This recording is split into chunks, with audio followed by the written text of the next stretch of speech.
Alright, so in this video we're checking out another Magsafe portable SSD. So this one's here, this is from a company called Yottamaster. I did a review on a couple of these previously, so if you're interested in those, I'll link those in the video description. You can check those out.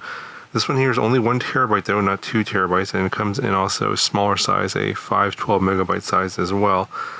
And this is pretty nondescript, really pretty basic construction. You got plastic on the back here with a magnetic ring for the Magsafe connection. It works with iPhones mainly, but can also work with your Android phones with the Magsafe cases. So here's an example of a case. But as you can see here, it doesn't really fit this particular one. This is for the S22 Ultra. It goes on like this. It's because the camera bumps in the way. Obviously, if you have an iPhone, that's not going to be the case. On my S25 Ultra, same thing. It does stick on here, but at an angle, and does connect no problem because the cable is long enough and the connection is pretty solid. So obviously the model of your phone might make a difference in terms of whether it goes on straight or not. If you don't have that camera up issue, it will go on straight. But yeah, it comes with this cable here. This is USB 3.2 Gen 2. So you have to use this cable to get the max speeds, and it is advertised here up to 2,000 megabytes per second read. Comes with a 3-year warranty. And just for some additional information, that's max speed is 20 gigabits per second. And here are the dimensions of the SSD.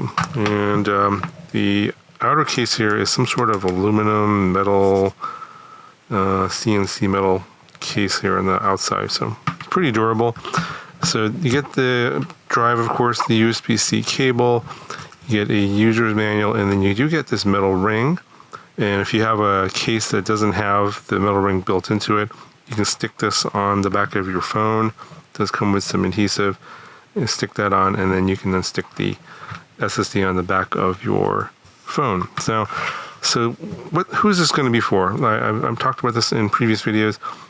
If you're doing a lot of video recording, I think this is mainly for those of you guys that are doing a lot of video recording. So, you can then record from the phone directly to the SSD and then copy the files from the SSD when you plug it into your laptop or your PC. Now, alternatively, you can use it as just a backup drive, so you could just record or save your files to the phone directly and then copy the file to the SSD as backup. And then for storage, because it is a little bit bigger, then obviously this is going to be useful for those of you that have not a lot of storage. So in my case, I have a phone with a lot of storage already. It has 512 gigabytes of onboard storage. So this 1 terabyte does obviously give me a lot more additional storage, but it's probably not as useful as if maybe you have an older phone that has maybe only, say, 128 megabytes. Or 128 gigabytes of storage versus 512 gigabytes of storage. So that's a pretty big difference in terms of what you can store on the phone itself. All right, so just a quick demo of how this could be used. Obviously, your scenario is might be a little bit different, but just going to stick it on the back here.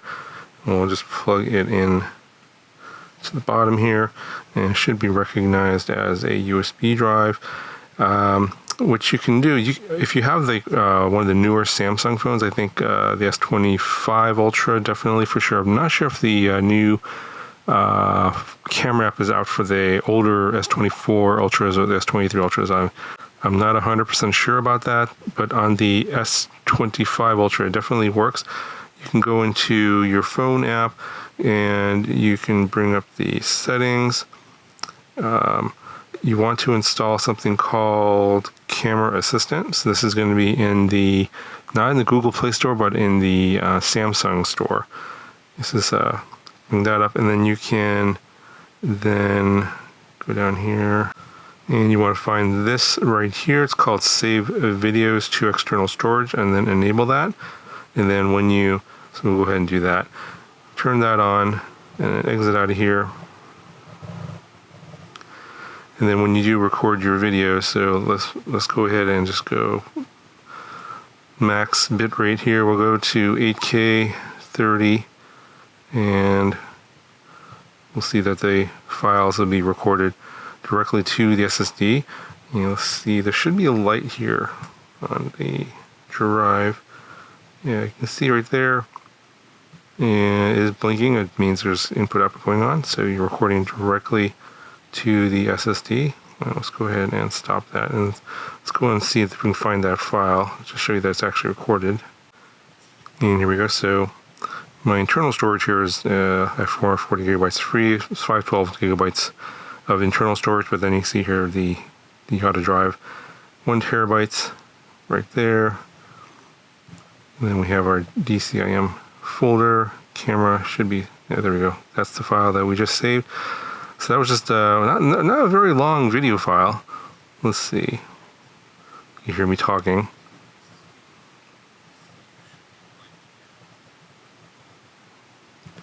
So it's only about a 20-second video file at 8K, and it's 201 megabytes. So yeah, so if you're recording, 4K, 8K video at high bit rates, it will eat up a lot of your storage, which is why getting an external SSD like this is going to be pretty useful. Now, an alternative camera app you can use is called Blackmagic Camera, and it only works for certain phones. It does work for the S25 Ultra, so check the Google Play Store link down in the video description to see if it'll work for you. But you can see here, right now it's setting it's going to record to the internal storage. You can also change this to the external storage here. I think I showed this in a previous video, but you can record directly to the SSD by going to you go to the media section here, and then save clips to, instead of the gallery, which is on the internal storage, you change this to files, and that'll go to the folder on the external storage. Now, in terms of speed tests, I did do the same kind of speed tests that I did with the previous SSDs that I got to review, and the results were pretty much the same. So about, at least for the equipment that I've got on my PC, for example, I have a PC, it's about 5 years old, has USB 3.2 Gen 1, which is half the speed of what this drive is capable of. So I only got about 1,000 megabits per second. The same thing with this phone is also 3.2 Gen 1, which is only going to be 10 megabits per second instead of 20 megabits per second. So again, my speed results were about half of what you would expect versus getting the full bandwidth of this connection, of what the drive is capable of doing. So obviously it's future-proof because not a lot of stuff has USB 3.2 Gen 2 currently, and that's going to change, of course, in the future. So maybe I'll test this again into a roundup or something like that in the future with some other device I have that is capable of the full speed, but I'm maxing out that speed with the equipment that I've got. And just for comparison, I did do a speed test against this Crucial X6 drive.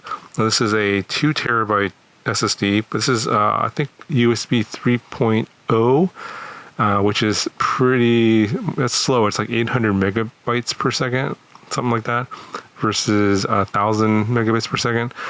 And on my PC, I'm getting like 800 megabytes per second read-write speed, somewhere around there, compared to the Yotta drive, which has the newer, higher speed connection.